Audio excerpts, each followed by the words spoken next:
Hello guys, so welcome back. So in my previous video I spoke about talking about a lot of content. I mean anything to do with nurse relocation to the UK, and I got a lot of feedback. So that a lot of people are interested in OSCE, whether it's self-sponsorship route or whether you're being sponsored by a hospital or a healthcare unit or a trust. A lot of people are interested. They're asking questions like, how many months do I need to prepare? Is it not too scary? What if I fail? What's this OSCE all about? What am I expected to do? And so I'm going to dedicate about the next few weeks ahead to talk about the OSCE, anything you need to know about OSCE, about the self-sponsorship route. I'm also going to drop some practical videos with a lot of soft copies for people to try their hands on. So like, share, subscribe, and then follow this channel, and then I'll give more information so you'll be able to get up-to-date information about what to do about the OSCE, how to prepare some practical videos so you have a fair idea of how it is. Okay, so today we are going to talk about frequently asked questions about OSCE, what the OSCE is all about, what it is, and what to look up to, what you are expected to know, and all that. So first of all, I'll start by saying that the OSCE, so OSCE is actually a mnemonic, and full meaning of the OSCE is an objective structured clinical examination. It is the part 2 of the NMC's requirement to become a registered nurse in the UK. So we all know that the part 1 is the CBT, and then the part 2 is the OSCE. However, the CBT can be written anywhere in any country, the country of your residence. However, the OSCE is only written in the UK. So we're going to talk about what it entails. We're going to talk about what you're expected to do.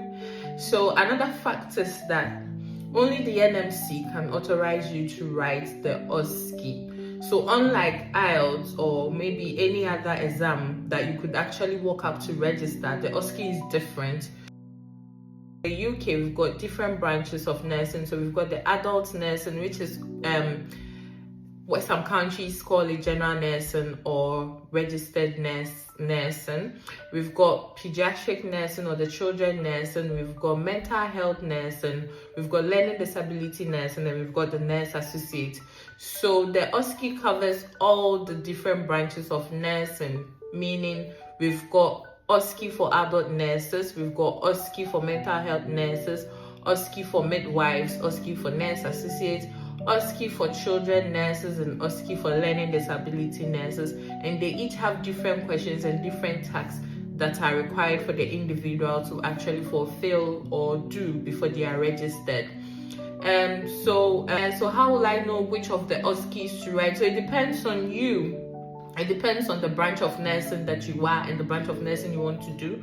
So if you want to be an adult nurse, that is medical, surgical, theater nursing, accident and emergency, anything that has to do with surgical, medical, yes, you are an adult nurse, so you could do the adult nursing OSCE. If it had to do with psychiatry, it has to do with mental health, you do the mental health nursing OSCE. If it has to do with pediatrics, the NICU, and yes, you have to do the children OSCE, nursing OSCE, sorry. If you're a midwife, you stick to doing the midwifery OSCE, and if you're a nurse associate, you also do the nurse associate OSCE. If you are a learning disability nurse, so yeah, learning disability is different from mental health. So with like children with autism, learning disabilities, Down syndrome, like nurses that take special care of those patients have a different branch where they are limited to taking care of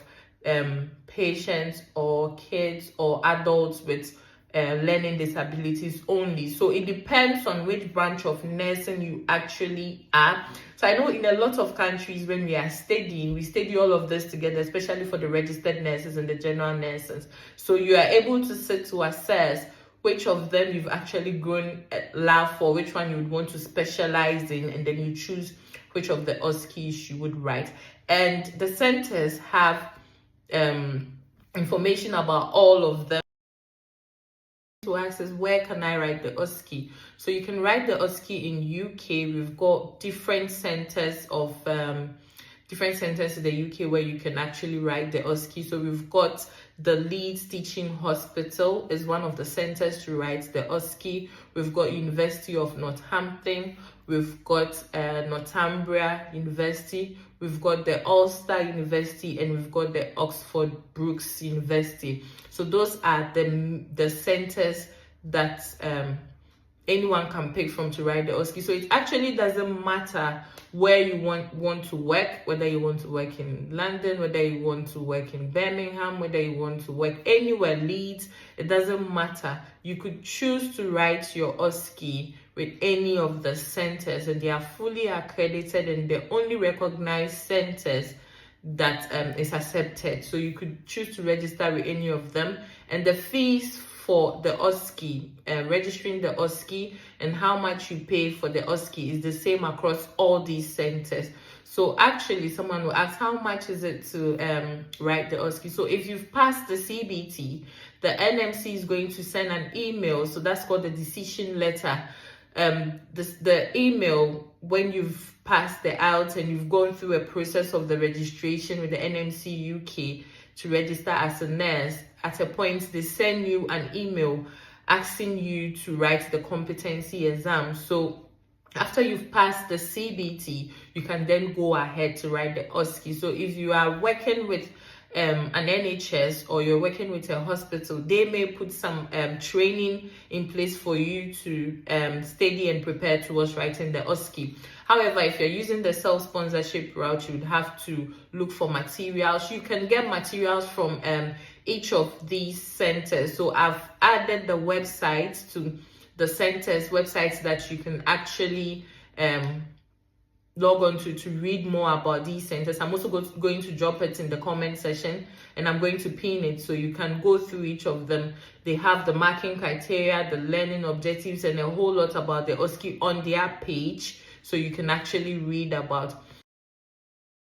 OSCE consists of 10 stations. We've got written stations, we've got scenario-based stations, but they all evolve around the assessment, planning, implementation, and evaluation of patients and everything. So 10 stations. However, you are required to do 4 stations, which are scenario-based, and then the 2 stations are more of assessment of professional values and evidence-based practice. So it's like the ethics of nursing, legal ethics of nursing, and professional codes and other things. It could be written, it could be practical.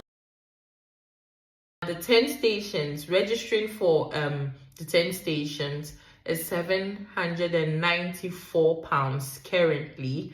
I may not be able to convert it in other currencies, but it's £794. Now someone will ask, so after paying that, what if I fail? So they are a bit lenient, they are not too rigid, it's a bit flexible. So if you fail 7 or more stations, let's say 8 or more stations, and you are required to re-register again, and then you are going to pay the 794 again, because you are termed as you failed all the stations, so you would have to write it again. So you pay 794 for the reset. However, if you fail 7 or less than 7 stations, you would not be required to pay the 794, but you'd pay £397 to rewrite the stations that you failed. You are not able to, if you failed a station, you are not required to register for just that station to say you are going to do OSCE for just that station. You just be required to pay either the 397 or the 794. And also, so we have categories. So it's like, oh, how will I know I've failed? What am I going to do? This station is given a maximum of 20 minutes, up to 20 minutes for you to complete a task. So you have an assessor with you in the room. You're provided with the instruments and everything that you need for the examination, and we've got cameras in the room. So you're given a task, a paper. You're made comfortable anyway. They make sure that you're very prepared, and then they give you the scenario and they start timing you. So you have about 20 minutes for each of the tasks to be able to finish. Not all of them are up to 20 minutes, but the maximum minutes you can get is about 20 minutes, each up to 20 minutes. Yeah, so some are about 8 minutes, some are about 12 minutes, some are 20 minutes for you to finish them, but the maximum is 20 minutes. And each of the websites has the dressing details, what you need to do, what you need to wear. It's not really rigid, like maybe be bare below the elbow, like nursing, some of the nursing ethics and things that you need to do. Yes, and the language that you speak at OSCE when writing the OSCE is English. Yes. People ask, so how many months do I need to prepare for the OSCE? So it's an individual achievement. It depends on how much effort you put in, and it depends on how fast you're able to grasp things, how fast you're able to do a lot of things. So I'd say it differs from each individual. Somebody could use about 2 months to feel fully prepared. Another person could use about 3 months to feel fully prepared. So that depends on you. It depends on getting the right materials. It depends on knowing the place. And fun fact is that if you know a center, or if you've targeted some centers, you could actually go there to just have a look at how the place looks like, to have a look at the atmosphere, the environment, to see how you would want to prepare. And some of the apparatus or the instruments that you would need are actually uploaded on the site of these test centers, that you can go and check. But then I'm going to drop some practical videos, and I'm going to highlight some of those equipment for you to see in my next videos. So yes, so this is majorly some basic facts about the OSCE. Nobody writes the OSCE for anyone, and people could register for you and say, I could sign up for you, but it's quite easy. You just go to the website, read more about it. They have payment methods, they have different things that you should look out for that would help you to be able to do it yourself. So I'm going to delve deep. The next time in the videos, I'm going to talk about the self-sponsorship route, what to look out for, how to go about it, what to expect, and accommodation, test centers, where to lodge, and everything. But if I've not spoken about anything and you have any questions about the OSCE, you can actually drop a question in the comment section, and I'm going to address it for you, because I'm having a lot of thought blocks and I'm going blank. I've tackled the pricing. I've spoken about the centers we have. I've also spoken about the different branches of nursing.